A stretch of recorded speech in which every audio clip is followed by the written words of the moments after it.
नमस्कार दोस्तों, जन्माष्टमी की हार्दिक शुभकामनाएं आप सभी को। इस बार 16 अगस्त 2025 को 15-16 की अर्धरात्रि 12:04 से 16-17 की अर्धरात्रि 12:47 तक जन्माष्टमी का महापर्व मनाया जाएगा। जन्माष्टमी हमें बताती है कि अभिव्यक्त करने में बहुत शक्ति होती है, यानी कि मैनिफेस्टेशन।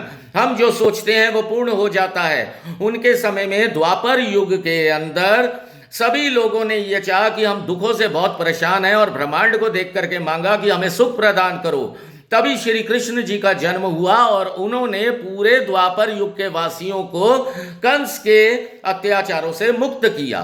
तो मैनिफेस्टेशन यानी कि जो हम बोलते हैं तभी कहा जाता है कि शुभ बोलो और शुभ पाओ। अब मैं बात करता हूं कि हम लोग अक्सर ये बोलते हैं कि श्री कृष्ण को या नारायण को प्रसन्न करने के लिए 56 भोग लगाया जाता है, उन्हें समर्पित किया जाता है। ये क्यों किया जाता है? द्वापर युग के समय कृष्ण भगवान ने अपनी कनिष्ठा उंगली पर, सबसे छोटी उंगली पर, पूरे 7 दिनों के लिए गोवर्धन पर्वत को उठा दिया था। हर दिन में 8 पहर होते हैं, तो 7 दिनों का मतलब 56 पहर। उन्होंने खाया कुछ नहीं था, तो उनको उस पर दिन के प्रतिदिन के हिसाब से 8 पहर का 7 दिनों के लिए, यानी कि 56 पहर का जो खाना उन्हें प्रस्तुत किया जाता है उसे 56 भोग कहते हैं, जिसमें मिश्री भी आती है, लड्डू भी आता है, मालपुए भी आते हैं, खीर भी आती है और अनेकों व्यंजन आते हैं। तो आप भी उनको खुश करने के लिए या तो 56 भोग या उन 56 भोगों में से जो भी उन्हें अति प्रिय है उसका भोग लगा के श्री कृष्ण को प्रसन्न कर सकते हैं।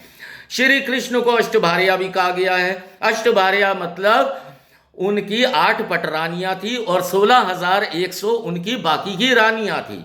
अष्टभार्या अगर 8 रानियों की बात करूं तो वो तो थी रुक्मणी, जो उनकी मेन रानी थी, सत्यभामा, जामवंती, कालिंदी, मित्रबिंदा, सत्या, भद्रा और लक्ष्मणा, ये उनकी अष्ट रानियां थी। इसके अलावा जो 16,100 रानियां थी वो और कोई नहीं, वो ये हमारा ब्रह्मांड, हमारी प्रकृति थी, जिसे हम आकाश, जल, नदियां, वन ये सब कहते हैं। इन सब को उन्होंने नरकासुर राक्षस के द्वारा छुड़वाया था, उसे मार करके।